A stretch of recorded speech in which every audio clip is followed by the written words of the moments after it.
ओम गणेशाय नमः। या देवी सर्वभूतेषु माँ कालरात्रि रूपेण संस्थिता नमस्तस्यै नमस्तस्यै नमो नमः। शुभंकरी भी कहते हैं कालरात्रि को।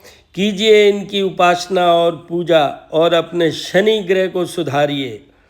आपको अगर शनि का ढैया है, साढ़े साथी है, कीजिए कालरात्रि के पूजा और उससे शनि सुधरता है। ओम एम ह्रीं क्लीं श्रीं कालरात्रि सर्ववश्यं कुरु कुरु वीर्य देई देई गणेश्वर्ये नमः। करणी माता की जय।